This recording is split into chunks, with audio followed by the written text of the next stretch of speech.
Welcome home to the Crash the Pond podcast. It is a Monday, November 4th edition of the show, and we've got a light schedule today. Two games to talk about. We're going to talk about the Pittsburgh Penguins game. We're going to talk about the game that happened on Sunday, the Chicago Blackhawks game that has everyone in a tizzy. So this is starting to feel like a theme here, Jake, but it feels like a lot of these Monday shows are just an opportunity for us to kind of quell the masses and bring the temperature down a little bit. Yeah, I mean, I feel like that's what we're here for, right? Of trying to maybe calm the masses a little bit, provide a little bit of more of an analytical view of things, try to help people understand exactly what's happened in these last little games, and hopefully be able to be better for it, to understand what to look for in the next few games. Because I think you look at the reaction to last night's game against the Chicago Blackhawks, and it feels like way too much of it was. Let me know if you agree with this, because I know you didn't watch it live, and but from what you saw, it feels like the reaction on Twitter just didn't line up with how the game was played at all. Basically, like it didn't feel like it was actually like centered. Like I saw a lot of people trying to make the claim that the Ducks weren't generating offense, weren't looking for high danger opportunities, they were passing up shots, all these different things that just felt like it was just things that were being said but didn't reflect the game that I watched, basically. Well, here's the deal. I was not on Twitter during the game. I watched the game at about 10:30 p.m. on replay, so I kind of got to avoid all of that. And judging from the tweets you sent me, I don't feel like I missed out on anything. No. So I guess, do you want to start with the Blackhawks game, or do you want to start with the Penguins game? Because the Penguins game almost feels like ancient history now. Yeah, we can start with the Penguins game, but I guess just the only thing that I will say to this, kind of with what we can try to do here, is maybe just try to provide some perspective of what actually happened on the ice. Like, remove the goals, remove the end result, because I think that that's what everyone was so focused on last night, of the Ducks lose 4-2 to the Chicago Blackhawks. Wait, are you telling me that people let the result cloud their judgment of what actually occurred? Maybe just a little bit. Are you saying that that's a thing that happens? And the thing is, I understand everyone being frustrated because of it. I think people have a right to be frustrated. But I think also understanding what happened on the ice is important to inform how to view this team moving forward. Yes. So I think that's an important preamble, is that we're not here to tell people that they're wrong to be frustrated, because you want to see your team win. That's the bottom line. You want to see your team win. You want results. I will say, though, to those people that are upset about the lack of winning in this last little stretch, which is just two games, because they beat the Islanders. Or am I going crazy? Yeah, they did. Everything's blending together a little bit. Yeah, but, I mean, the Ducks have won games this season where people haven't been happy about how they won. So you've got to pick a side here. If you're all about results, then go all in on results. Because on results, the Ducks are, 4-5-1, something like that? Something like that, yeah. Like, it's not this atrocious start to the season. They're basically treading water in the Western Conference. They're above from a point perspective where I would have expected them to be if you project that out for the entire season, from a points percentage standpoint. Yeah, and I think that people that are saying, not to call out Miguel here in our chat, but saying, I'm tired of middling results. Middling results would be a drastic improvement over where this team has been the last couple of years. This team has been a bottom feeder in the standings, and you can, of course, debate whether they should have been, was it injuries, what have you, but if this is a middling team, so 500 or they're, just about, that's a massive, massive step. So let's at least orient our expectations and our parameters here for this team. We should not be expecting this consistently winning product just yet. That's not how rebuilds tend to go. There will be a turning of the corner, but most of the time it's kind of done in this weird incremental fashion. So, yeah. Yep. But I do understand and sympathize with the frustration. I'm someone who is currently cheering for a team in the Eastern Conference that is just horribly struggling through a rebuild, so I get it. Yeah. So let's start with the Penguins game, though. Let's go there. We'll get through it quick, and then I think there's a whole lot more meat to discuss of the Chicago Blackhawks game. And so, I mean, what were your thoughts on this Penguins game? I know it feels like it was forever ago, but what were your thoughts on this Penguins game as a whole? Yeah, so I think that what we saw in the Penguins game was kind of an interesting. It was almost like a dichotomy because I thought that there were some really good things, and by that I really mean the Zegras line. I thought that the line of Zegras, Gauthier, and Killorn really established themselves as a go-to line. You know, Zegras had a fantastic assist on the Killorn goal, so good to see Killorn get one. Good to see Zegras have a nice pass that actually ends up as a goal because he's had a lot of those. He was consistently creating offense. Cutter Gauthier was getting through the neutral zone. And so for me, from kind of a macro perspective of just trying to pick out trends and seeing what's working for this team, I think that was a huge positive. Also, another big positive in this game was, and this is a theme that we're just going to keep bringing up, but Olen Zellweger, I mean, I know I've already used this hyperbole on Pavel Mintyukov, but he might be the team's best defenseman right now. He is playing incredibly well. Him and Cam Fowler have formed an able pairing. And so, yeah, I thought that the Penguins game had some kind of positive things from a big picture perspective. From a smaller picture perspective of just how they played, I thought that it wasn't great. I mean, they got hemmed in their own zone a lot. And that really kind of stymied their ability to go and create offense, because when you're constantly chasing the play, when you're constantly stuck in your own zone, it becomes much harder to then go and skate the other way. Usually you're just chipping it out to get a line change and then you kind of reset. So keep in mind, it is the last game of a road trip. You know, they did have a very heavy schedule on the road trip, so I think that maybe fatigue was a factor. They're also playing a Penguins team that is dying for a win. I think they were on some crazy losing streak going into that game. So I think there's good and bad from that game. Yeah. It's not like a one size fits all take. Yeah, to me, I think that game was the most frustrating game, though, of the road trip. Yeah. From the perspective of the Penguins' on-ice numbers throughout the season have not been great. And the Ducks, I think, they held serve, I think, with the Penguins through about the first two periods. They were on the lesser end of it, but they were able to get their looks. They did get hemmed in their zone at times, but the Zegras line was able to generate chances. The issue was third period, up a goal. They just really weren't able to do a whole lot. And the Penguins hemmed them in their zone, especially on the start of the third period. And the Ducks just were defending, up one goal. And Penguins came through, actually scored early in that period, but then just built on that and kept attacking. And the Ducks in that game were, quite frankly, and this is going to be funny in contrast to Sunday, they were very lucky to even get to overtime on the back of just insane Lucas Dostal performance. He was the only reason I think that game, that they got a point out of that game. That was a game where, yes, the Zegras line looked good, and that is definitely a positive out of it. But the Karlsson line is not always going to be able to get chances going. I think the Penguins matched up Crosby against Karlsson and effectively were able to shut him down, which is going to happen. Like, he's a 19-year-old kid in the NHL going up against Crosby. And the issue there is that the McTavish line with Strome and Vetrano really looked poor. And so I think that from my perspective, from this game was probably the most disappointing, because I thought that the Penguins going into it were one of the weakest opponents, and it felt not like a carbon copy of the Rangers or Devils games, because it wasn't as bad as that, but it felt more so like the Islanders game, but with an even worse third period. And so that's why I came out of this game not feeling that great about it overall, and where the Ducks really needed to have a strong performance on Sunday for the first game at home against the Blackhawks after it. And funny enough, had you looked at some of the numbers going into this Blackhawks game, like overall numbers throughout the league? No. Well, one thing I just wanted to add on the Penguins game is that another big kind of concerning thing for me in the Penguins game, not a huge concern, but just something that was disappointing, is I thought this was a really bad power play game. I thought that after the power play really started to shine and kind of had consecutive games of either producing or just having really clean looks, in this game, it just felt like they couldn't get anything going. They were managing the puck horribly. I thought that the Penguins really did a lot to bother their breakout.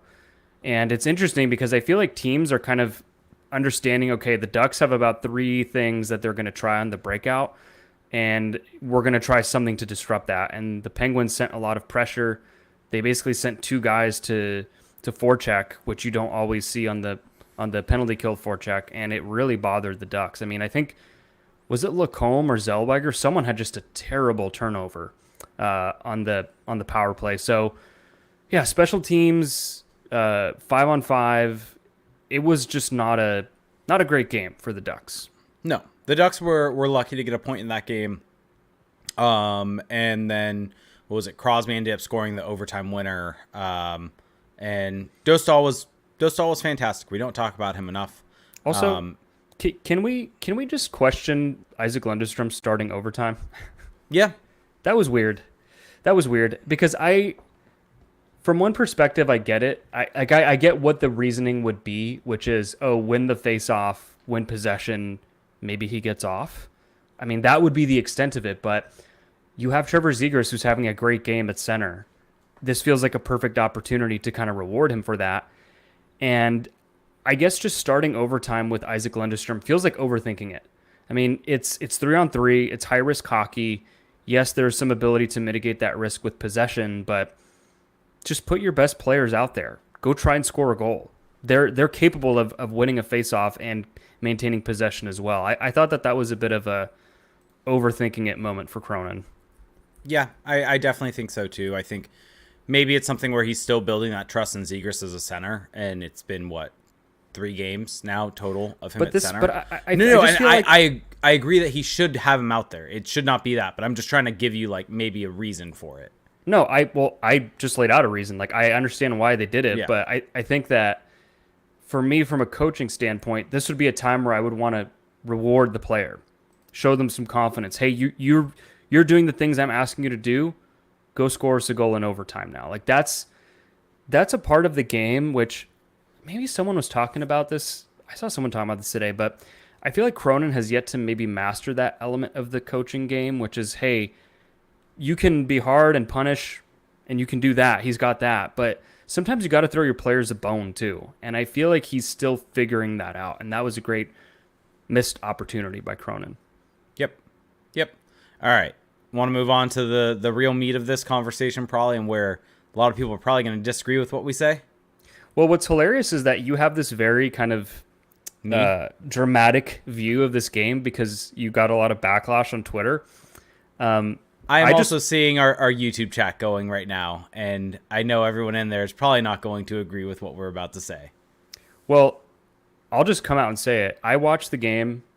I watched it on replay, as I usually do. Didn't know what the score was. Didn't know anything. And I kind of came away from it thinking they played a great game. They weren't able to convert on their chances. They had some unfortunate luck, maybe also some bad penalty killing. I would say a bad 3 to 4 minute stretch in the final stretch of the game. But outside of that, the Ducks were objectively the better team. They were the better team pretty much for 95% of the game. The Ducks were better. They didn't even really need Dostal to be great. I actually thought this wasn't necessarily Dostal's best game. Nope. Goal three was not great from him. I mean, even the first one. I thought the first one, I didn't understand why he went down preemptively, and then the puck just goes high on that screenplay.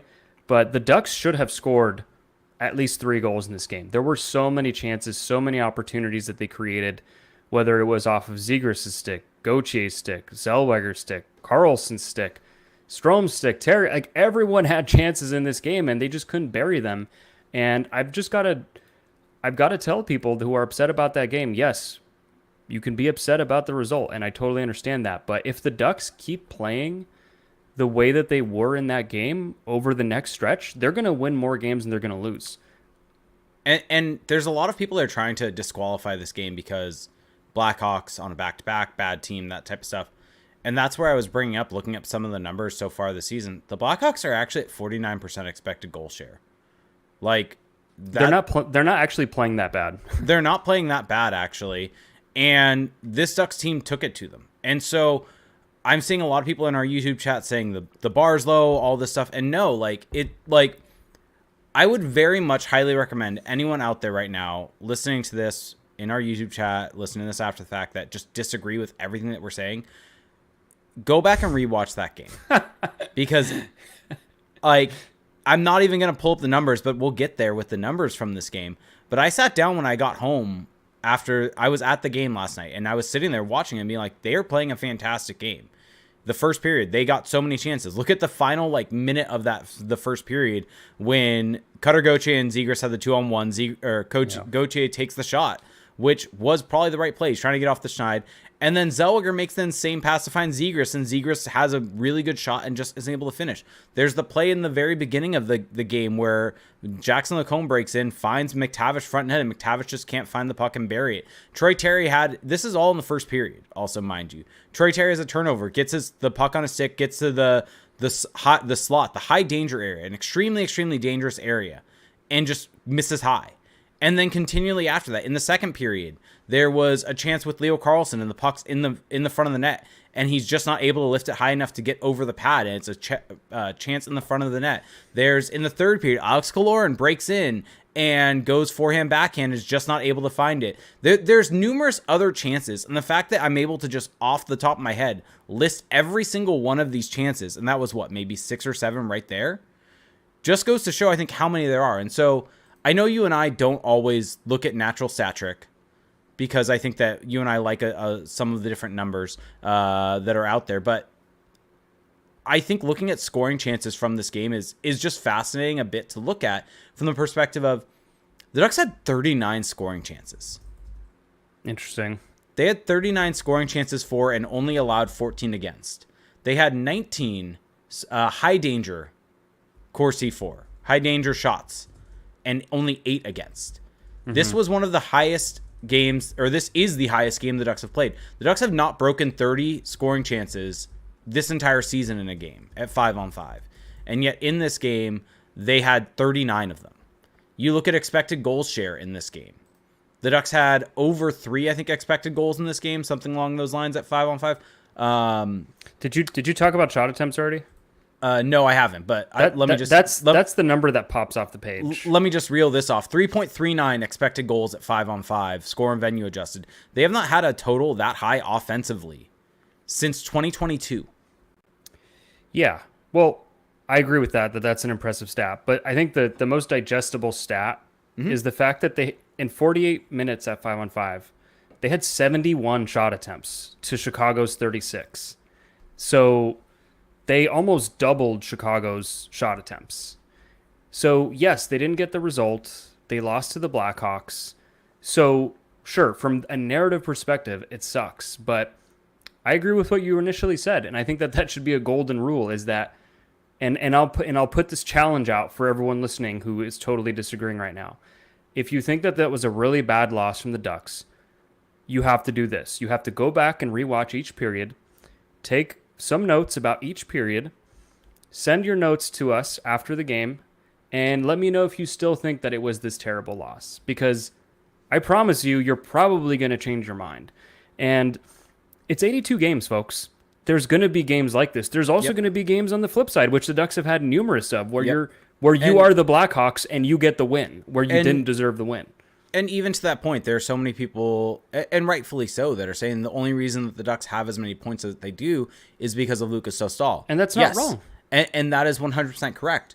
But on the flip side of that, when there is a game where the exact opposite happens, then that needs to be talked about in the sense of commending this team. Because here's the thing. They lost that game. They didn't get 2 points. That is frustrating. But if they are able to continue to play a game like that against teams that are coming up, like, this could all be for naught. They play Vancouver tomorrow.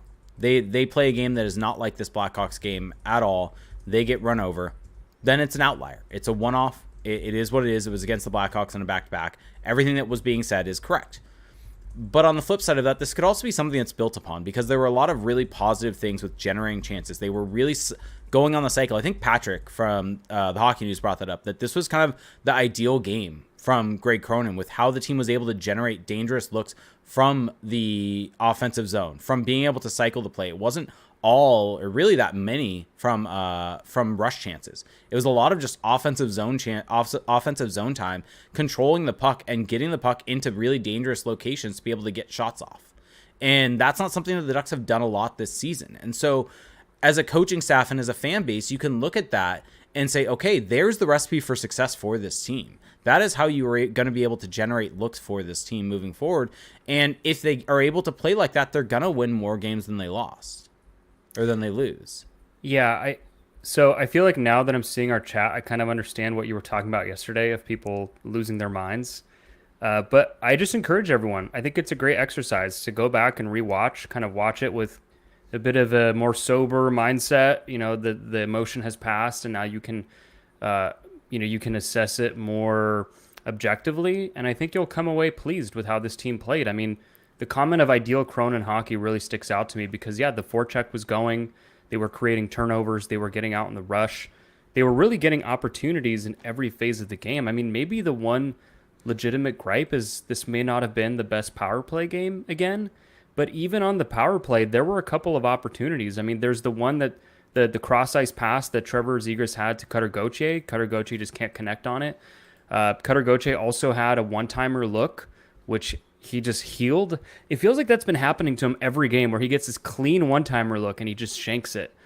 So you put all of that together, they're getting chances, but it's not just that they're getting chances, that the chances are a product of sound two-way hockey, and so they're creating their opportunities for themselves. That's a good sign of what's to come. You know, if the Ducks had won that game and they had been on the other side where they got outshot by a bunch, or maybe it just wasn't that clean, it was sloppy, I don't think that we would be sitting here saying, oh, what a great win for the Ducks, right? Because the result doesn't justify the process most of the time. I mean, there are games where you get outgunned for most of the game, but you find a way to pull it out at the end, and you commend that. But for us, we're looking like we're all about the process. And so for me, process is 90% of the analysis, at least for this team where they're at as a rebuilding team, right? This is not a team that's pushing for the playoffs. If they were pushing for the playoffs, yes, results all day, every day. But before you get to that point of being judged by your results, you have to build a process that's going to yield those results. So, and also, I'm seeing Not a Real Duck mentioning last night was fine, but there was obvious lack of effort. Maybe they were tired from the road trip. I just wholeheartedly disagree. Like, this was 100. That was the best effort the Ducks have put in this entire season. Like, that was the best game the Ducks have played this season.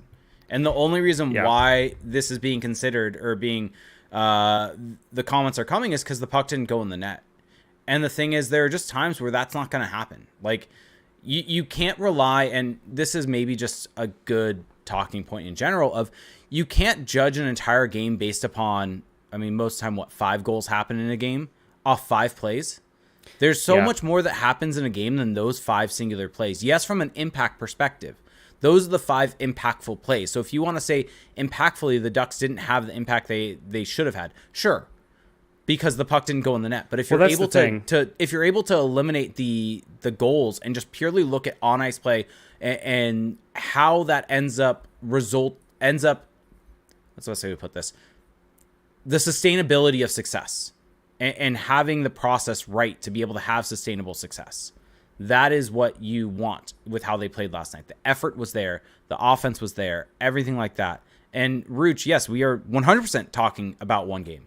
That is what we're talking about. We are talking about a singular game right now. We're not talking about how they've played in prior weeks because we talked about it against the Penguins. Didn't we say at the start of the show we're going to talk about the Chicago game and the Pittsburgh game? And also from the perspective of if they play poorly against the Canucks, this could all be for naught. But this could also be something that they're able to move forward with. And this is from the perspective of people wanting their expected goal share. Rooch mentioned that. Their expected goal share to be up.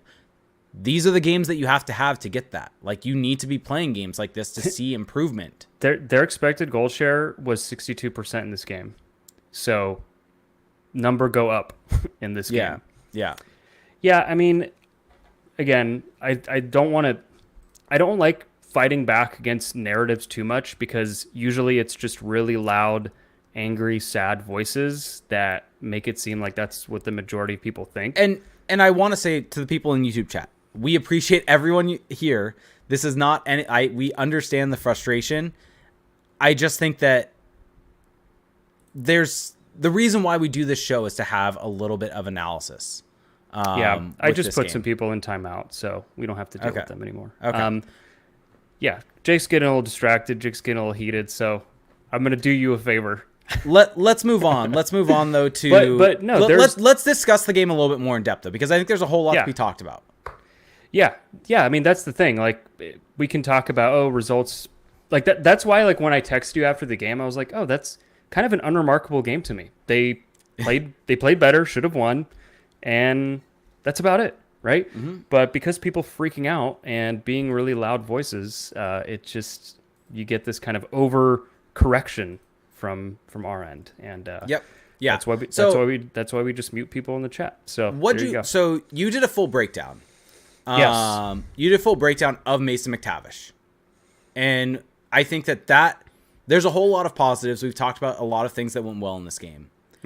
I think that looking at Mason McTavish is potentially one of the few negatives in this game, and you did a full breakdown of his shifts for the Patreon. Well, so that's something that we haven't even talked about, and that's what kind of bums me out about the way we've had to to talk about this game. Is that, to me, that the headline of this game isn't so much that the Ducks played well and should have won, although that is part of the headline. It's the fact that Greg Cronin altered his forward lines going into this game, and really we got to look at a potential, what I think could be potentially great for this team. So he preserved the Zegras line of Zegras, Gauthier, and Killorn, and he put McTavish at center with Vetrano and Troy Terry.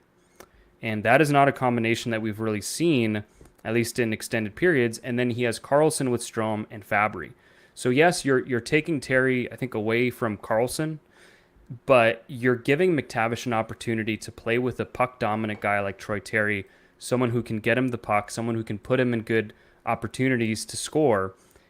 Because at the end of the day, for this team, we talked about it last week, to take the next step, ideally they have McTavish and Zegras being a part of that. And in the last week, what we saw is that Trevor Zegras is staking his claim to be this team's second-line center, and he's doing it very well. Now the question becomes, can Mason McTavish join that fray? And so in this game, again, we saw him on a line with Frank Vetrano and Troy Terry, and my theory was that Terry could be a good mix for him just because McTavish doesn't have to carry the puck as much. He can just kind of be a supporting player. He can go win his battles along the boards, go to the net. And that's largely what we saw. I would say that the first two periods of this game were very difficult for McTavish. You know, Terry was doing his thing. Even Vetrano was doing his thing, hunting pucks, carrying pucks, getting shots on net. And McTavish would get passes in space and just kind of fumble them, or he would have an opportunity to make a play and just kind of throw it away. And he just seemed off. And I couldn't put my finger on why he looked so off. Was it a mental thing, a physical thing? But then I would say in the third period, he looked a lot better. I think he was starting to figure out, okay, where are my areas of opportunity going to be with Troy Terry? And that's something that we talked about with Trevor Zegras last week, is where are the areas of opportunity for this player and where are they going to be able to maximize their strength? With Trevor Zegras, he actually had a quote about this to our friend Patrick today in the Hockey News, which was great. His area of opportunity is on the breakout off the rush, being the guy to come up the middle and receive that pass and be able to carry it through the middle. That is where Troy Terry can leverage his asset base. For Mason McTavish, at least with Troy Terry, what he's learning is that, hey, if Terry's carrying the puck in, my area of opportunity is going to be either supporting the puck as a trailer or crashing the net. If I've got the puck on my stick and I'm carrying it in, my area of opportunity is going to be finding Troy Terry. And I think it took him a couple of periods to figure it out, but I'm encouraged by what I saw. Yeah, and I think that's a really good point, because I think one of the issues with Mason McTavish so far this season has been actually transporting the puck. Because I don't know what it is. It's just, it feels like the puck has not. Well, he's not getting touches. I guess that's what I was trying to get at. But even when he has gotten touches on different lines to transition the puck, it has felt like he's been fumbling the puck. Like it's felt like he's been fighting the puck anytime he's gotten it at various different points. So I think the fact that you have Troy Terry on that line, who is going to be the person that is going to enter the zone with it. And there was, I think, a really good example of this. I had started watching your video before we got in here and started recording, but in the first period where Troy Terry gets the puck, breaks into the zone, and McTavish is in a really good support spot. That was their first shift. It was like the first or second shift. And it was the second shift, because the first shift was first shift of the game where McTavish probably should have scored. Okay. I thought that's what you were referring to. Yeah. No. I'm referring to when Terry comes up the middle with it and tries to dish it off to McTavish, and it gets broken up. But Yes. McTavish was in a really, really good support role where if he's able to get that puck and he's on the right side, his left-handed shot on the right side, the puck's in a really dangerous spot for him to get a shot off there. And that's exactly what you want to see, and that's why that line could work. And then you add a Frank Vetrano to that mix. That's another shooter where you have those two guys that can find Frank Vetrano. Vetrano, I think at the end of the day, he's a guy that can get in on the forecheck, be someone that can disrupt things, but he's not going to be a play driver for any line. And he's getting his shots off. He has a really high individual expected goal total for various different things, but it's just he just hasn't scored. It's the same thing as Gauthier. And so I think there is a framework for that line. I think that out of all of the different incarnations of McTavish on a line, this one coming out of the game last night, I have the most hope for. I still think that there are issues with McTavish's game that he does need to figure out and work through. But I think if you're looking for a situation that can insulate him, I think putting him with Troy Terry first off is the right call right now. Because Troy Terry at this point in time is the fixer for the Ducks. You have a line, you have someone that's not working, put Troy Terry with them and he will get them going. Leo Carlson had a little bit of a rough start, right, with Gauthier and Killorn. Yeah, but they not really his fault though. No, but still, you put Troy Terry on his line, what happens? Fixer. And Trevor Zegras, that was a little bit of different. It was Zegras getting to center that I think made the biggest difference there. But Troy Terry with Ryan Strome to start the season. Fixer. Felt like fixer. And so put him with Mason McTavish. Let him be the fixer for Mason McTavish. We've seen that he works with Frank Vetrano. And so I think that's just a really good way to utilize the lineup and spread out the talent also. And it gives you the chance of Zegras with Gauthier has worked. And Alex Killorn, he's looked good. This? He's playing well. Has he become the most overhated Duck? Well, let's give it a few more games because he looked. I think it's so interesting. I think it's so interesting how fit in hockey is just so underrated. And to kind of talk about McTavish a bit more though, first, I think that the biggest issue with McTavish this season is that he is not getting many puck touches. He is just not affecting the game with the puck on his stick, and that's something that we saw him do last season. We saw him do that, and putting him with Troy Terry, he's going to touch the puck more. Troy Terry has the puck a lot. That is what he does. The puck is going to find you if you have Troy Terry on your line. Ask Ryan Strome, ask Frank Vetrano. You're going to have more opportunities, and so McTavish is going to get more touches. He's going to get more comfortable, and this is why I was saying earlier today, and I'll echo it here, I think that now the lines are kind of are what they're going to be. Maybe there's very slight tweaks you can make, but I think if the goal here is to get Mason McTavish going, now he's got to get himself going. This was the last card to play for Greg Cronin, absent putting him on the wing, which we haven't seen him do yet. But now he's just got to work his way out of it. I mean, you touched on it. There were so many plays yesterday where Terry sets him up or he gets a puck from Terry and he just looks unready. He just looks like not there, like he's not sharp. There was the one where he's at the blue line, Terry drops it off to him, and he just kind of chokes up on his stick like a baseball bat. Third period, right? And I'm like, what are you doing? Just play normally. Like, what is this? What is this shit? So frustrating, but I think that game may have been maybe the first domino of an improved Mason McTavish. And I think and I also think what's very fascinating with McTavish is we've seen him make plays over the course of his Ducks career. And I thought yesterday, and maybe this is part of Greg Cronin really preaching to this team, puck management, manage the game, play it safe, blah, blah. There were opportunities where McTavish was along the wall and he could have made a cross-ice pass or he could have tried to go through a couple sticks and set up a scoring chance. And instead, he kind of looks around and just goes back to the point, save play. And I can tell you for a fact, if that's Trevor Zegras with that puck in that situation, he is trying to make the play. He is trying to make the aggressive play. And maybe it's just right now McTavish is really gun-shy. He doesn't want to rock the boat. He doesn't want to play outside the system. He wants to be kind of a good soldier. Maybe that's what it is. But I would like Mason McTavish to get a little more aggressive, try stuff. It's okay to fail. Like, I would rather see him go down swinging than trying to play this like safe brand of hockey. Yeah. And so we got here from talking about Alex Killorn, right? No, we got very briefly derailed talking about Alex Killorn, but the whole Yep. point was to talk about McTavish. So now, Yep. talking about Killorn, I mean, I think the biggest difference with Killorn is that he's just getting more opportunities. I think playing with Trevor Zegras, he is just being put in better spots. I mean, you look at the goal he scored against Pittsburgh, to go back to that game. Trevor Zegras puts it on a tee in the slot, in the low slot at the doorstep. Like, I'm not saying it's an easy goal to score. It's not a tap in. He still had to put the right angle on it or whatever. But playing with Trevor Zegras is making him look a lot better because, let's face it, Alex Killorn, not a speed guy, never has been. And Leo Carlsson is a speed guy right now. And maybe playing with Zegras a little bit more of a deliberate pace where he can be a bit more in that support role and then they can get in the offensive zone and set up. I think it's just helped him get more puck touches in the areas where he can affect the game. And not only that, like, no, he's not a speed guy, but when you're dealing with a guy that is able to pass like Trevor Zegras, right?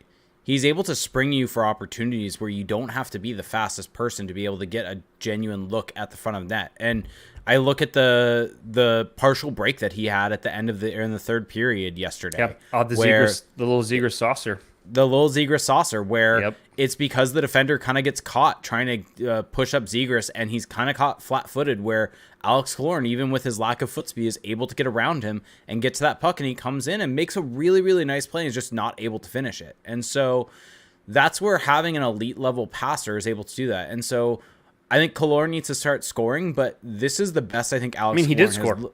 He did. I mean, he has scored. True. Fair, Yeah. fair. No. Yeah, true. Completely right. I feel like you're reading the comments and like assuming that's reality. I am. It's messing with me. I need to stop. But in reality, like, this is the best Killorn has probably looked this last little 2-3 game stretch. I agree. As a Duck. I wholeheartedly agree. He is actually making a positive impact. Yes. And same thing with Cutter Gauthier. I think Cutter Gauthier has looked really, really good in these last couple of games. And eventually, I think once he ends up scoring, it's going to be like everything starts going in at that point. Yeah, I would say with Gauthier, it's so fascinating because when he came into the NHL, I just kind of assumed, oh, he's going to be a finisher right away, but I'm very concerned about the rest. And it's funny because the last few games, like let's call it the last 3 games, I feel like his two-way play has improved quite a bit. He's getting some really nice transitions where he's skating up with the puck. He had a really nice kind of shifty move in, I think it was the Pittsburgh game. Like he's actually looking pretty solid from a kind of two-way perspective. It's just when he gets these opportunities to score, he's either shanking the puck or he's not ready for it. And I hate to play this card because it is very lazy, but it just feels like he's in his own head right now. Like he just needs to see one go in and we'll go from there. But I think that there's a lot of good progress there with Gauthier. Yeah. And then what'd you see from the Carlson line also? I thought they looked good. I thought that Leo Carlsson played a really strong game, as he usually does. I thought that he was also creating, not just off the rush, but he also had some plays where he's coming off the wall, which we don't see as much from him, where he kind of does a little pivot, a little shake and bake, and then cuts into the middle. I thought that Ryan Strome did a good job of supporting him. Obviously, it's Ryan Strome. Like, your expectations have to be somewhat tempered. Like, he's not going to be sniping from distance or dangling through guys, but he can support a good player, and that's what he did with Carlson. And then Fabry was Fabry. Fabry was just running into people, being a bowling ball. He actually, I think, had one really nice play where he was just dangled through someone. So I think we were saying this the other day, but I think Carlson at this point is kind of line mate proof, where regardless of who he plays with, he's going to do his thing. It's just a matter of whether the other guys are going to come along for the ride or not. And I think in that game, Strome and Fabry were up to the task. Yep. And the fourth line, I thought they looked fine. I don't know if Ross Johnson, I think this is probably one of his better games as a Duck. I thought he looked not horrible. But yeah, and so from a defense perspective, I think Minchikov Dumoulin was just outstanding the entire game. Outstanding the entire game. Zellweger Fowler was good. Lacombe Gudis had a bit of a rough go of it at times, though. I felt like that was the only pairing where they were bad. Yeah. Like Radko Gudis, I think, has quietly been in a little bit of a slump the last few games, where it feels like he's trying really hard to be kind of what the Ducks signed up for by him being the captain, where he's trying really hard to go out for these big hip checks, and sometimes he's taking himself out of the play. But that's the least of my concerns. The bigger concern is just he is fumbling a lot of pucks. He is failing to clear. He's putting it on the other team's stick. And as a veteran defenseman, that should be the last thing that you're doing wrong, is making these kind of basic mistakes. And I don't think Lacombe has been necessarily bad, but he's not really helping it much either. That's clearly their worst pairing right now. Yeah. And it is their third pairing if you look at the minute distribution. Yeah, and that's what I was going to say. It's showing also with how Cronin is distributing the minutes. You look at the Penguins game, you look at the Blackhawks game, they played like 14, 15 minutes, and the other two pairings were right around the same amount. And so it does feel like it's become the third pairing, and it seems like Gudas, the Penguins game comes to mind where it felt like he went out of his way to try to make a couple of hip checks and just ended up like one of them lost an edge and was out of the play as a result. Like it feels like he's just going out of his way to make these plays. Yeah. And instead of playing the simple game that made him so successful last season, and where he was essentially the Troy Terry for the defense. He was the fixer. He was. Anyone you put with him, he was. They would succeed. Jackson Lacombe played well with him. Basically, anyone you would put with him would really play well. And I just think he needs to go back to what that was. And so getting back to this Blackhawks game, the only real negative I have from it is just the penalty kill. I think the first penalty kill goal, if you're playing a diamond shape, the penalty kills have not been good.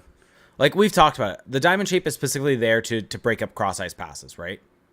Mm-hmm. And so if you end up with the puck going through the middle of the ice on a cross ice seam, with Frank Vetrano kind of looking away from the guy behind him to be able to stop the puck, like that's not good when that is the whole purpose of that shape.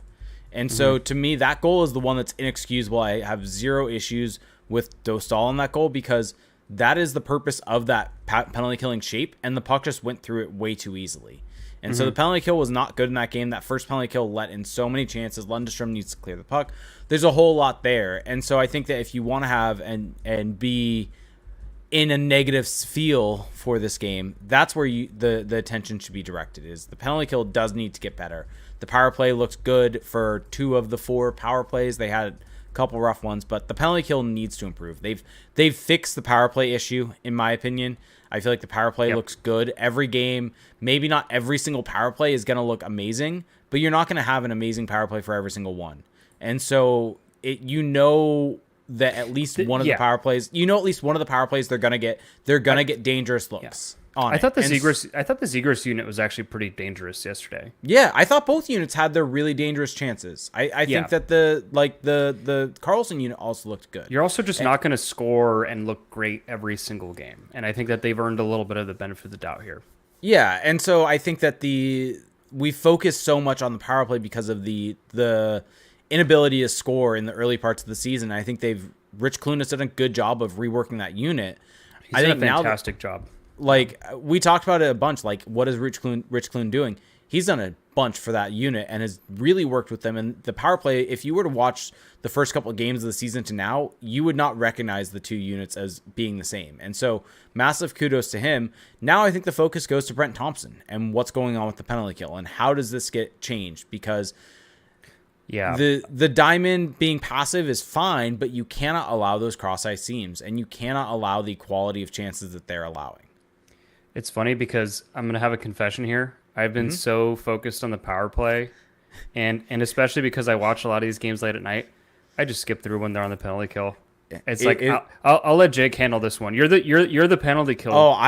You're the penalty kill guy. Kill expert. It's a part of the game I just frankly don't care about. I mean, yeah, it's so bad. It's so unexciting. It's like, oh, are they going to do a wedge or a box +1 or a diamond? It's like. I think it's just hard to stop NHL power plays. I think it is really, really hard. I also think the other issue is that if you're coming into this situation of trying to stop cross ice seams, then you need to stop them. I think the other issue that the Ducks penalty kill had, and this goes back to last season also, was that the Ducks really struggled to clear pucks on penalty kills. It feels like. I remember part of that is Gudas. Like they get into board battles, and even when they win it, there's a battle to go back. I feel like that's why Leeson has been out of the lineup. I don't know because if of that's penalty killing. yeah, but I don't watch the penalty kill, so I wouldn't Yeah. know. I mean, I also think like try Troy Terry out there. Like that was, I remember, I think Patrick asked Troy Terry about that at the end of last season. And Troy Terry was like, "Yeah, I'd be all about it." Like, Well, Troy Terry is he's the yes. Like he'll say yes to everything. So I'm being told that I'm poor guy from No, me, 'cause I mean I've been relegated to penalty kill duty. it's important. The penalty kill is extremely important. I mean, it's not you don't get all the glory on the penalty kill, but a big block shot or a key penalty kill, like it's important. So Yeah, congrats to you in your new role. Great. Oh, great. And just for some context, I was looking at some numbers before, but let me pull it up very, very quickly for the penalty kill. But I believe the Ducks are currently, they allow, this is per HockeyViz, they allow 11.06 expected goals against per 60. And that is 49% more than average for NHL penalty kills. Okay. Is that bad? That's not good. Okay. Just to put it into context of where that ranks in the league, they are second worst. The worst is the Rangers. Okay. That seems bad. Yeah, not great. Seems bad. It's also a small sample, so definitely small sample. So yeah. The good news of it is it can turn around quick from these numbers perspective. The bad news is that they need to fix this. I also want to give a shout out to Brian Dumoulin. I thought he had a good game yesterday. He had a glorious scoring opportunity. Yes. I mean, that wrist shot from basically inside the hash marks. Yeah. And just, I mean, he took a good shot too. He went upstairs and it just kind of caught the shoulder of Soderblom. So can't blame him there. And then, I was just going to say, I mean, I've already said it, but Olin Zellweger is just on fire right now. He is playing so well. Yeah. And also where I was going to go right now, because there were a lot of people calling for his head last night.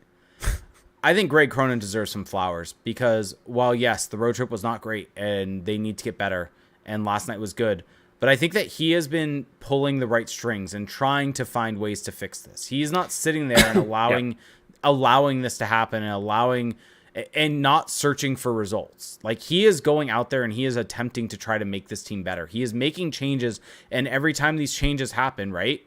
It's funny. Some of them have happened right after we've done an episode or a Patreon episode, and it's exactly like what we've talked about. And it's like, does he have a burner account in our Patreon? Yeah, exactly. And so I think Cronin deserves flowers for making these changes, and then the end result being something so positive against the Blackhawks. And so now I think it's okay. How do you take that Blackhawks game? I think this is going to be the real challenge for him as the coach.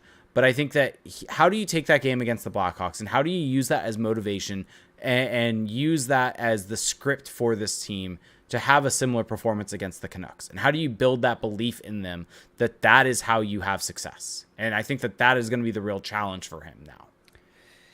Yeah, so I would say the Cronin thing is a bit complicated. I wouldn't say he's either been just binary, either good or bad. I think it's kind of a mixed bag. I think that the line combinations, especially up front, I feel like he is pulling the right strings where it feels like we're slowly getting to kind of the optimal setup. To his credit, he found a really good line to start the season, and to his credit, he was willing to go away from it to try to fix other areas, and putting Zegras back at center has been an absolute home run in this limited sample. He's kind of realized that, okay, Karlsson seems to be fine, whoever he plays with. Now it's about getting McTavish going. So I feel like he's kind of addressing the things that need to be addressed, and I will give him credit for that. The line combinations have been good. What I will not give him credit for, in fact, what I will take points off the board for Cronin for, what I will reduce his score for, Ross Johnston. I know he had an assist. He had a nice assist against the Blackhawks. He did. So I got to give him some flowers, but it's just it's a thing that I wish would stop. I would agree. Another thing that I wish would stop is the way that the Ducks defend. I think that we're seeing really the limitations of this man-to-man aggressive system in the defensive zone where the Ducks are playing in a man-to-man system, and there's a little bit of nuance to that, but that's the basic setup. And what happens because of that is they end up chasing the puck, And when teams do like a permutation at the top of the zone where they'll kind of curl underneath each other and try to mess up the coverage, guys get confused. There's breakdowns, and that's how you beat a man-to-man. But really the biggest problem with the man-to-man is that they get so tired doing that.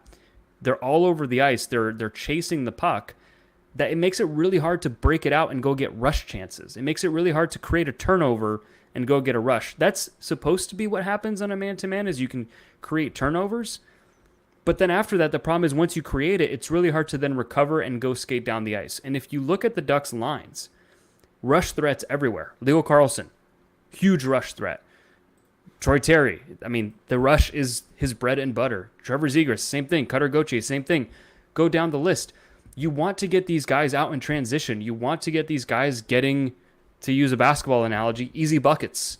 You want to get them in situations where they can thrive. And I think by forcing them to be these gritty checkers in their own zone, you're kind of taking that money off the table. And so I would like them to go away from this. I know it's a very hard thing to do within a season, but it's just, I don't think it's working. I think we're really seeing the limitations. And then another thing I'll give him credit for, because he does, being the head coach, you do deserve credit for it. He hired the right guy for the power play, Rich Kloon, and the power play has gotten a lot better.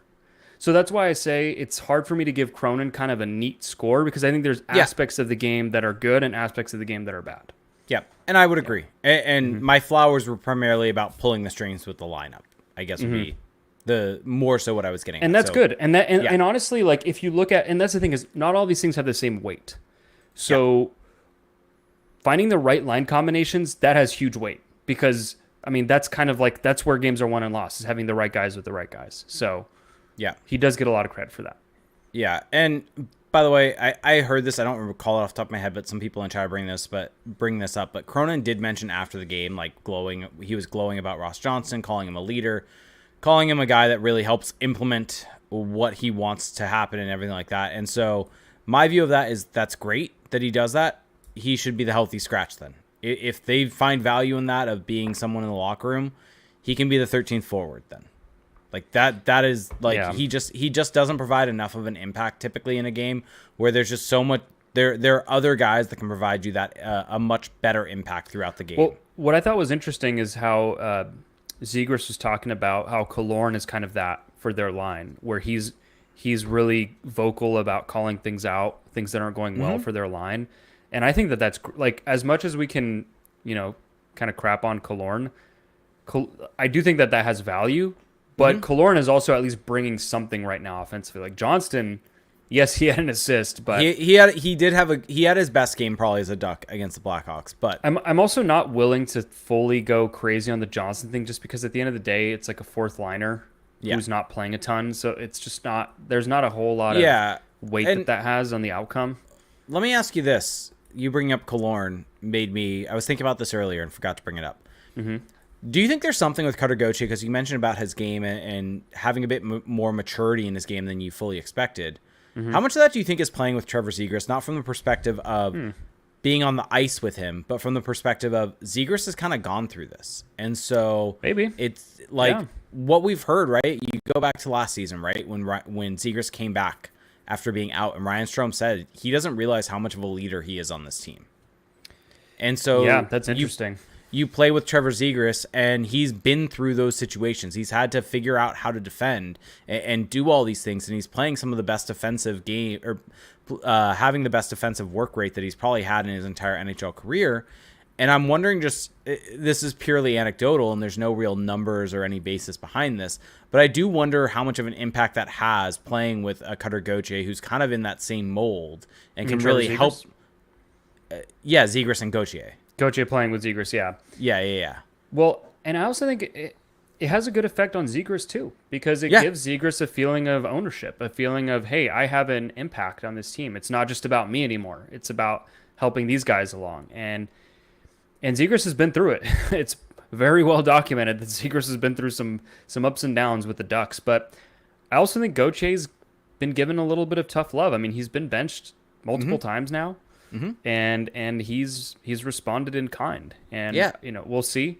There's consistency is always something you worry about with young players, but he's in a good stretch right now. And even to that point, I think Derek had even asked Trevor Zegras about that when Gauthier got benched. And more or less, Zegras said he has a really good head on his shoulders. And I think personally, having someone like Zegras who's been through all that can really help Gauthier also understand where it's coming from. And Gauthier also seems like a very confident guy.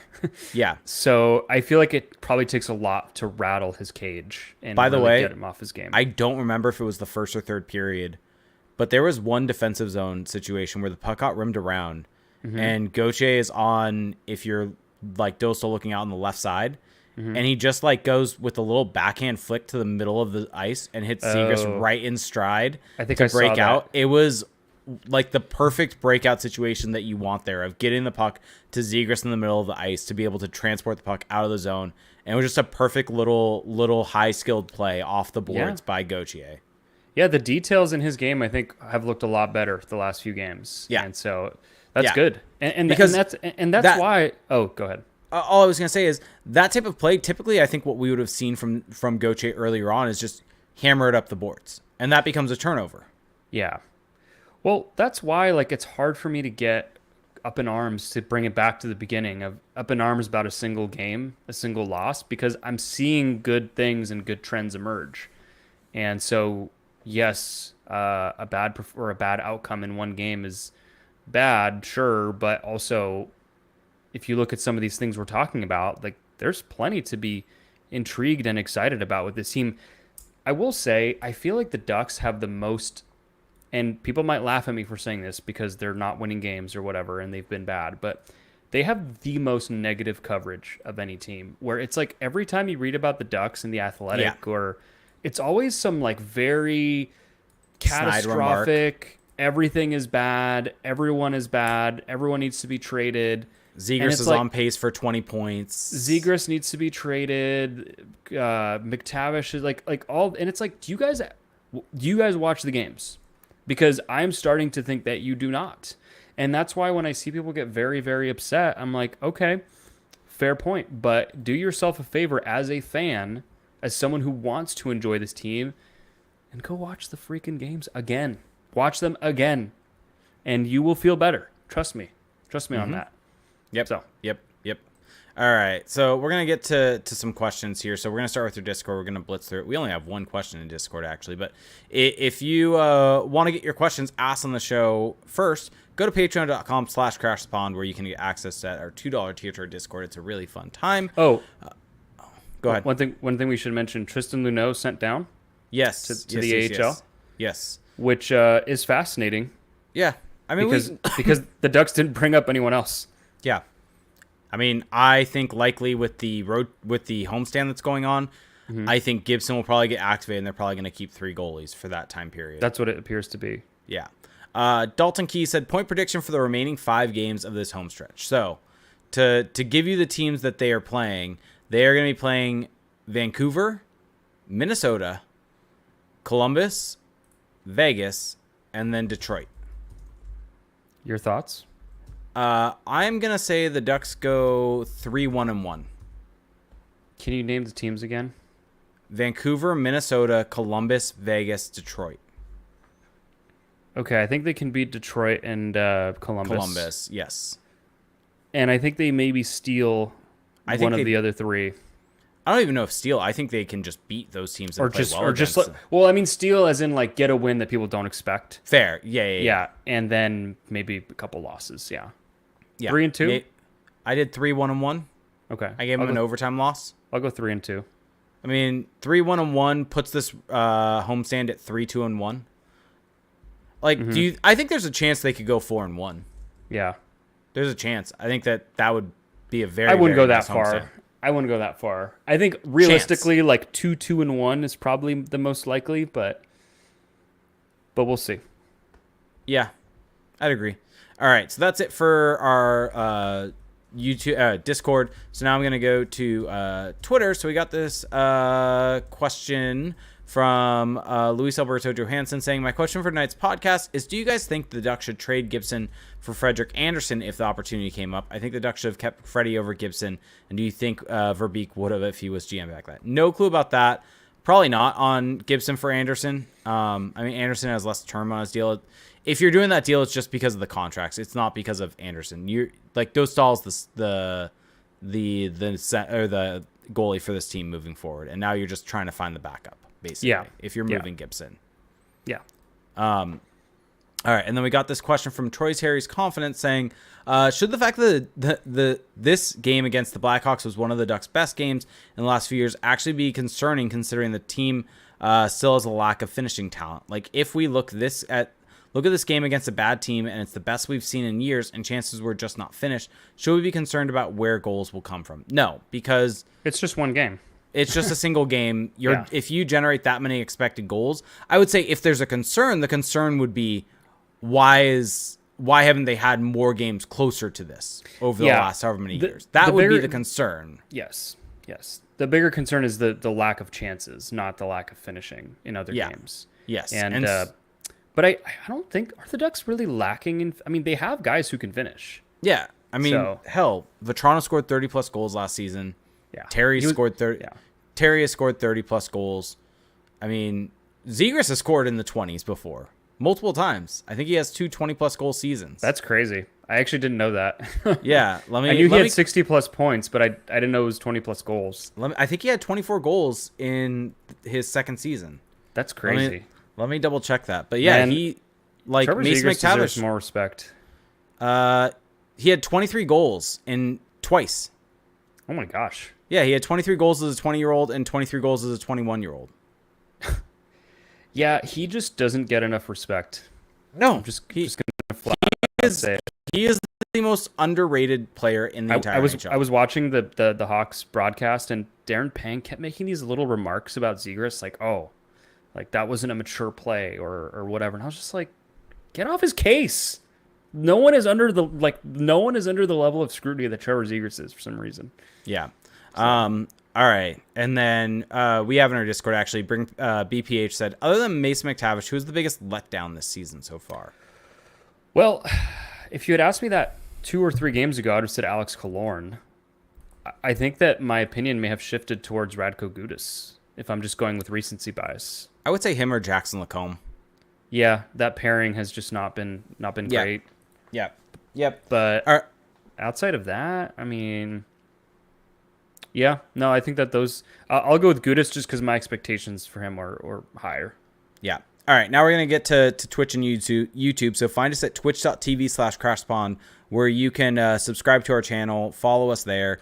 Helps out more than you can imagine. Is a way that's completely free to you. So go find us there, or go to YouTube. Go to youtube.com/crashspawn. Subscribe to our channel, like our videos, everything like that, and you get access to our live streams just like you do on Twitch and the chat there. So we're gonna get to this question first. Daniel Meese said, not sure if you guys already talked about it, but it seems they are always trying to pick the corners on shots rather than putting it on the net. Do you guys agree? No. I honestly I couldn't even tell you. like I have not paid attention to that degree. I don't think I necessarily agree. They put 40 shots on net. Yeah. I just don't know. Like, yes, they could have probably hit the net more than they did and probably had 45, 50 shots on goal. I promise you that they tried. Like, I think that they are putting plenty of pucks on net, and when in the games where they aren't getting enough shots on goal, it's not because they're just missing the net. Like, well, also, like, players shoot high. That's just the modern game. Like, goalies have the bottom of the net covered. Yeah. Players have to pick corners. That's just kind of how it goes these days. Yep. Agreed. So. And Elizabeth Leo said, question, what is it about Zegras that makes people so negative? Is it truly about the trick shot merchant stuff? I think it... Well, I'll give you an easy one. Go ahead. I'll give you an easy one. Pretty boy with flashy skills, viral, on EA Sports cover.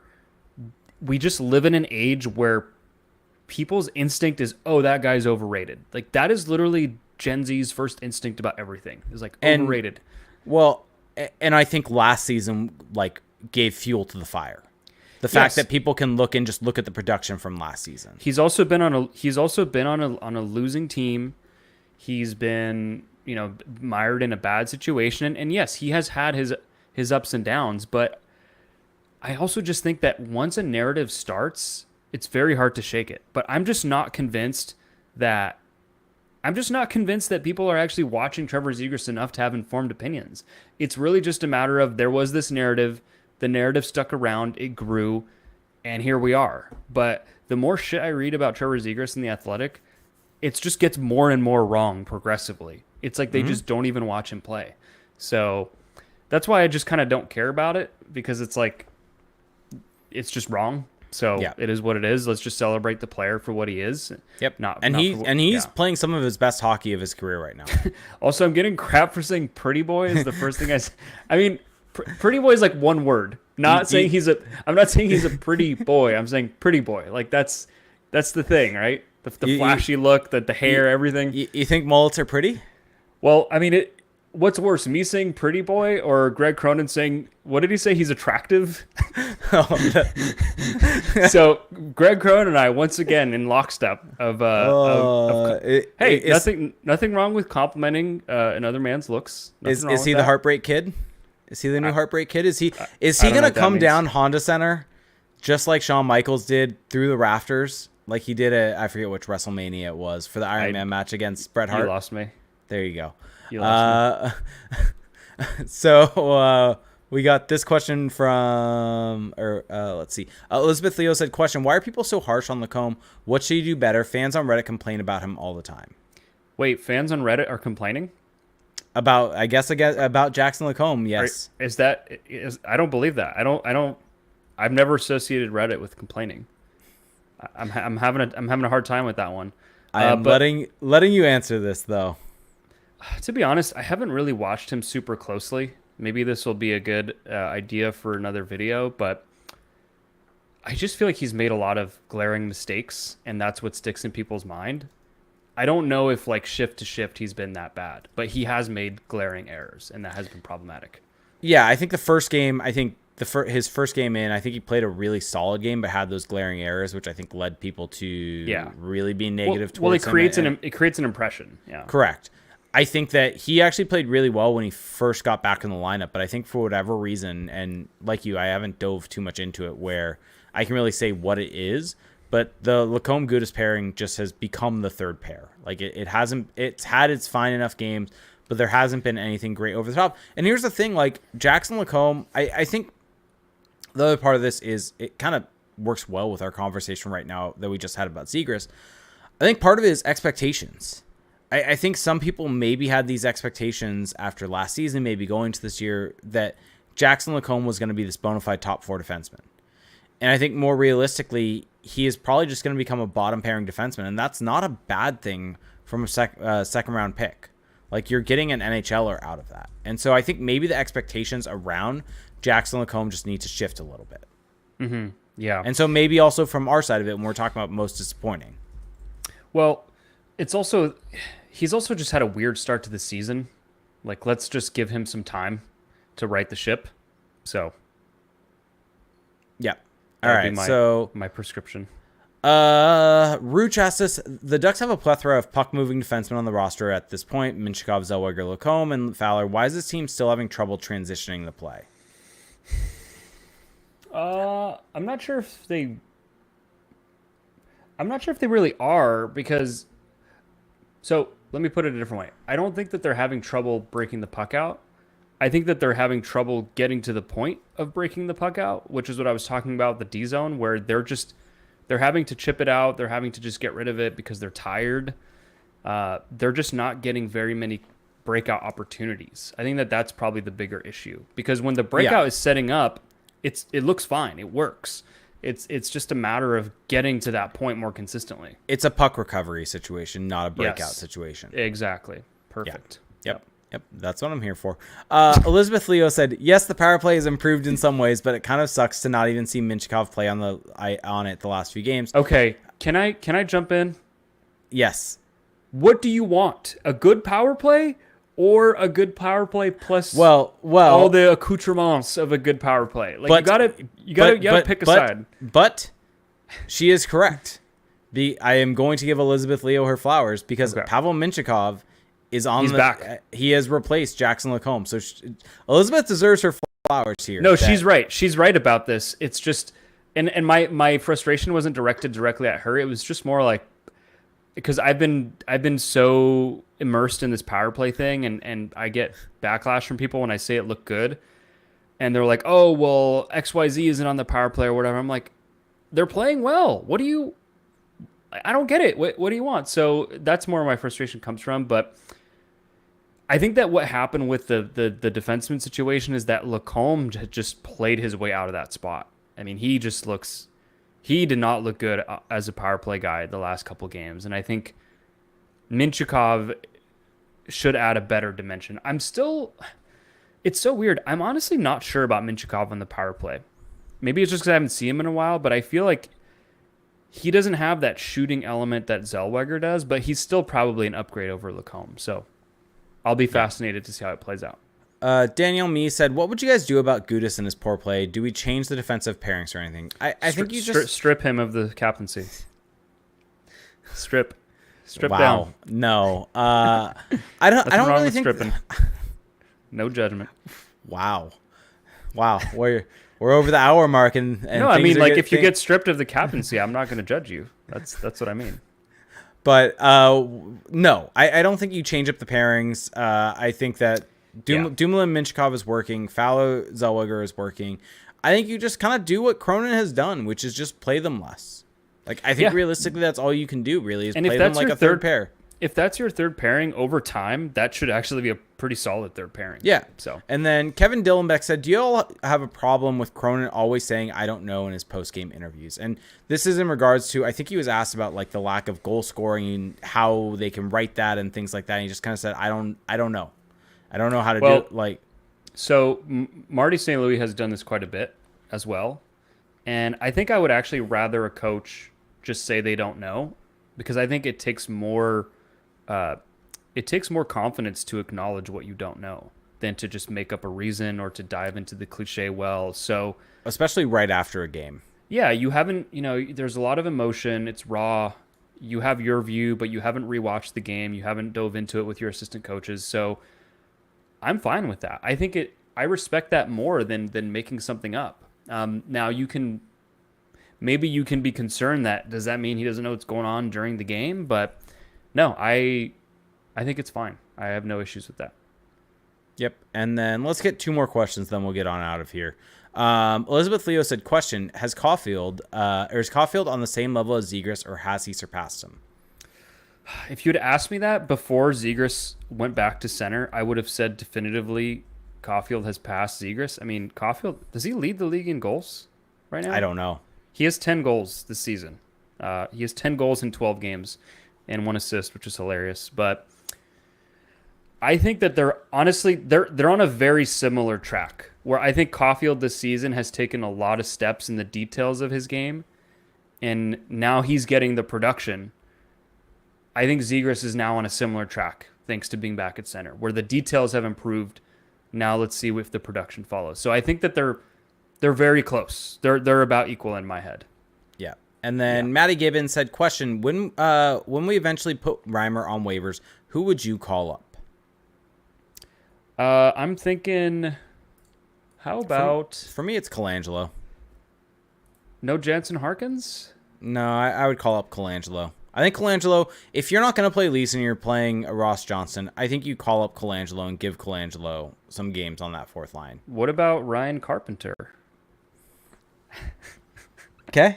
I'm just naming guys. Yeah, that is... I'm just naming guys. You could have said that name, and I don't know if... I would not have known if he was on the goals or on... What about Pavel Regenda? Isn't he good? Isn't that what everyone says? Yeah. Do we even... Anyway. Sparkman asked, actually, sorry, I know we were done with questions, but anyone know why Pastujov is playing the ECHL? Well, if you look at the goals lineup, there is just not a lot of spots for there's just a lot of guys, and I think that they decided that it's better for him to go play a lot in a different league than to be kind of in and out on the goals. Yep. I tried to watch a Tulsa Oilers game. And the camera work was so bad, I was getting nauseous. Like literally, a guy would be behind the net, like where they're just waiting for a line change. The defenseman gets back, and usually like fans will start booing in that situation. And the defenseman does that thing where he kind of waves his stick over the puck to fake a pass, and the camera just goes with like it just gets completely faked out and goes towards center ice, but there was no actual pass. So there's that. Also, it's just terrible hockey. The ECHL is not good. Yeah. So I tried. I failed. Maybe I'll try again. All right. And let's end with this. Lou brings this up in our shit show questions, and I fully agree with it. Not a question. Go vote. Make sure to go vote. If you're listening to this, the election is either, if you're listening to it tonight, the election is tomorrow, or most likely if you're listening to it tomorrow on Tuesday. If you are listening in Pennsylvania, go vote. Yes. So everyone, go do your civic duty. Go out, vote. Yeah. That's it. If you live in a swing state, please go vote.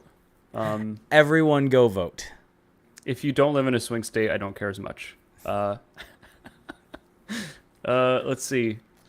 I want to throw you some. We're doing a blind ranking. Okay, we are because it's been kind of a shit show. So we need to. It's been a heavy episode, and just everyone out there, we love you. We love you as listeners. This has not been meant to be aggressive at any of you. Hopefully, this can be cathartic for you, and you can hopefully try to see the games as being a more fun situation. And hopefully, and I guess sorry, I know you were about to say something, but I want to say this. Mm-hmm. I think I watched that game and I really enjoyed that game. Like I left that game and I was at the game. I left that game not being frustrated at all. I left that game being like, that was a really fun game to watch. They played extremely well and I'm not mad about it. But then I deal with what we deal with, having a little bit of a following, and it makes it not as fun to think about the game, and where I go back and rewatch it to make sure that kind of the way that I saw it live was how it was on TV. And so kind of hopefully what this can do for you all out there is just enjoy the game. Enjoy watching the team, especially when they're playing well, and try not to get too caught up in the frustrations of the impactful plays of the wins and losses. And I would really urge people, try to not shift your focus, but include in your focus the progression of individual players. That's what's made it really fun for me this season is like, okay, let's see Zegras at center. Okay, now let's see McTavish with Terry. Like those little subplots to me have been the fun of the season. And so add that into your arsenal of watching and it will make it more fun. And in no way am I trying to sound like condescending of, watch the games. Like it's not meant to be that. And I'm not like, of course, if you listen to this podcast, you do watch the games and, you're not a podcaster. So you're not going to be watching and rewatching and making videos. Like I get that. Like there's a certain threshold where people are not going to watch. But I would say that in a game like this, or a game where maybe you're getting conflicting accounts, where someone's saying it was positive, maybe a little rewatch, a period or two wouldn't hurt. Just to kind of, and if you come away at the same conclusion that it was bad, then fine, fair enough. We can disagree. So, okay. And I will reiterate, if you're in a swing state, go vote. So yeah, if you're in Pennsylvania, Iowa, first you talk about tripping, now you're talking about swinging. What? Why is the pretty boy thing getting so much play? I like it. I mean, I stand by it. Pretty boy. Okay, I'm just gonna throw out you blind rankings. So for those who don't know how blind ranking works, you have to rank things 1 through 5. I will name an item. Jake has to rank it without knowing what comes next. We're going to start with superpowers. Okay. So just get in the mode, get in the mindset. Okay. Invisibility. That's a strong start. Start. Here's the issue with invisibility. If I put it anything other than 5, I sound like a creeper. Oh, wow. So it's 5. Your head's in the gutter. It's 5. Elasticity, the most useful skill. Actually, I could see that being useful, especially I'll go 3 if you're shorter. Okay. Time travel. Ooh, 1. That might be 1. That's a 1. Shape shifting. That's a good one. 2. And your number 4 is super intelligence. Ooh, you may have screwed up. That should have been 2. I kind of like being a little dumb. Just adds a little color. Yeah. Okay. I just don't know if you're gonna know these names. Okay. Football long range shooters. Do you think you could do this? Unclear. Let's try. Football long range shooters. So this is soccer for those Yeah. the uninitiated. Ronaldinho as a long range shooter. 2. Two. Okay. I don't know. I don't know what's next. Hakan Kalhanoglu. I don't know who that is. At least just with the way that you pronounced it, I have zero clue. So 5. Okay. Okay, fair enough. Is it Scholes? Paul Scholes? Yeah. He played for Man U? 3, I guess. I know the name. This is definitely testing my knowledge of European soccer and that I don't know that much before like 2012. Yaya Toure? I know that name. 1, I guess. I don't know. 1, sure. Your number 4 is Tony Cruz. Damn it! I wish I had switched 1 and 4. Okay. There goes our soccer one. And now Is there ever a hockey one? I don't know if we've done a hockey blind ranking. this website just doesn't have them, and I'm too lazy to go look for somewhere else. Do you want to do fictional creatures or alcoholic drinks? Alcoholic drinks. Wow. I don't know what that says about me. That was my very aggressive answer, but you know. Yeah, I was gonna say, do you need a drink? Okay, Moscow Mule, strong candidate to start here. I'm gonna go with a 5. Can I ask this? If Moscow Mules didn't come in those cups, would people care about them? I'm not a huge vodka It's in a little person. fancy cup. They're tasty. Who gives a shit? But yeah, Who 5. gives a shit? 5. God. Pina Colada. You're gonna put this at 1. I don't like coconut, so it's a 4. Okay. Not a bad take. But if I liked coconut, like that is a pina colada is like 100% my vibe. I thought, I was gonna say, I feel like It's definitely my vibe. I just don't like. I feel like you've betrayed your roots. I just don't like coconut. Okay. Tequila Sunrise. What's in a tequila sunrise? Yeah, Is it orange? Is it orange juice and tequila? I mean, that sounds plausible.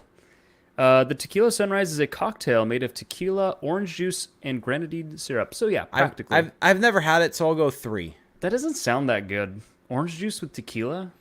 It sounds fine. I With guess grenadine. tequila, especially the grenadine. Yeah, I guess. By the way, you're getting props. Speed Dolls is saying you're not wrong. When they ran out of those cups, people got mad that they put them in regular drink glasses. Thank you. God, I'm so cups and sauces. It's like, oh, you got to go try that for the sauce. It's like, guess what? If the sauce is the main attraction, I'm not going. Oh, I'm not going. There's sometimes. But let's keep going. Let's keep... sauce is good enough to make me go anywhere. Okay. I'm sorry. Okay, rum. Just straight rum. Just straight rum. Just straight rum. I guess 2. Oh, that's a brutal one. I hate rum. I despise rum. A good Mai Tai. Oh, Mai Tais are delicious. Your number 1 is just vodka. I guess vodka. You can do a lot with vodka. It's versatile. I hate vodka. Yeah, vodka is legit the drink that I just like. I don't do anything with vodka. I feel like people are asking for more. All right, we can do one more. Okay. Vacation destinations is the first one I pulled up.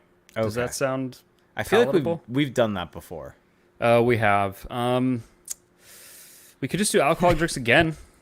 Let's just run it back. All right. Run it back. Okay, screwdriver. 5. Okay. Yeah, I tend to agree with that. Tequila shot. Ooh, that is. Ooh, that's a solid. That's a solid. I'm gonna go 2, just because of how much I got screwed over in the last one. I will say a tequila shot is. What I appreciate about a tequila shot is that it says that I am dedicating a certain approach to this night. Like, it is we're going aggressive here. Well, it's also like the only shot that I will do still to this day. So I'm gonna go. Is it because of the lime? Probably. Oh, God. The salt and the lime. I mean that's the fun thing about it, right? Is that there's like a process. We're process over results. Actually, I'm changing. I'm gonna put it at 3. Lock it in. Oh, I already put it at 2. Okay, so. Fine. Leave it. It can be at 2. That's fine. Prosecco. Ooh, that's a 3. I'm leaving one open. That's hard to. Vodka cranberry. Oh, that's a 4. That would have potentially been a 5. That doesn't sound that great. Your number one is a Bloody Mary. I feel like you don't like that. I don't. I don't like it either. I I tried it don't. once. To be fair, it was a college roommate that made it for me, and it was probably like 90% vodka. But Yeah, it's the vodka issue. Like micheladas, I'm good with, but yeah, nope, not a Bloody Yeah. Mary guy. okay. Like I should have just gone for it and made tequila 2 and then put whatever prosecco at 1. I just love how you're replaying this in your head. Yeah, Just this like harmless blind ranking. But that's what makes you great is the dedication to the bit. yeah. We applaud the dedication to the bit. There's a bit. I mean, blind ranking's kind of a bit. There's like, a bit. I don't... oh, I get it. I see what you're doing. I'm just all about this. I'm trying to get my answers right. God. Okay. Pizza toppings would be a good one that people are suggesting. We should get out of here. I don't even want to know your pizza toppings one would be horrific. Let me think. What are top tier pizza? I mean, I think doing a pineapple on pizza works with like pineapple and ham. No. Also throw some jalapeno on there. Great.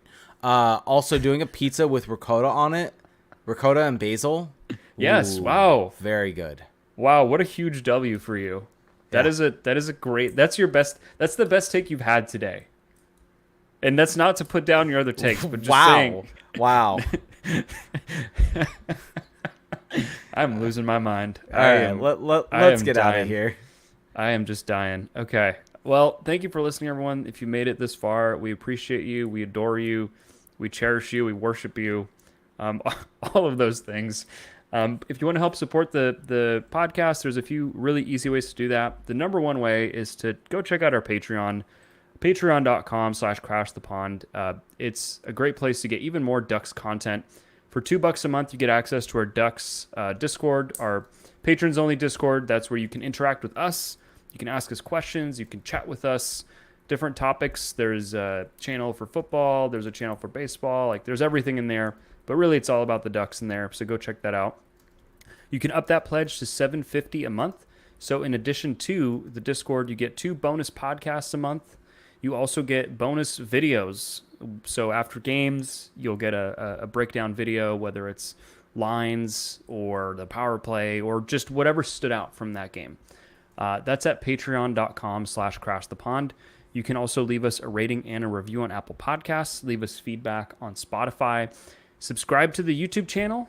There are videos going up there outside of the podcast. I will try to get a Tristan Luneau video up soon. See how he's doing down in San Diego. And outside of that, check out our website, Crash the Pond. Follow us on social media. We are on TikTok, for those who don't know. We haven't posted there in a while, but yes.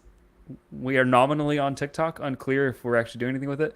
But on that note, thank you for listening. I just realized Jake is wearing a San Diego Gulls hat. I am. So good on him. Yep. And it is Movember also. Please. Oh. Yeah. Support men's health. Is that why you don't have a mustache?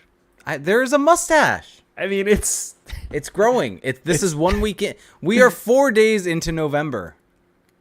It's marginal, but okay. I see it. Yeah. In the light most favorable, I see it. Give it another week. Give it another week. This is 1 week in. Do I go? I can't do the mustache. You should. It's not a look for me. It's Movember. Support men's health. Should we be Mo Bros? We should be Mo Bros. I set up an account on Movember.com for people that would want to donate. So maybe I'll put that out there. Should we be Mo Bros? Yeah. I feel like are mustaches a look now?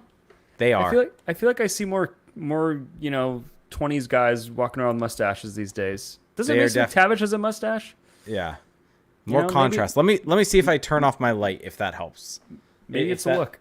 I mean, I believe you. Like, I see it now. That help? I believed you in the first place, but yes, thank you for that. Okay. All right. All right. Please let us go. We will Bye. We will talk to you next week. Bye.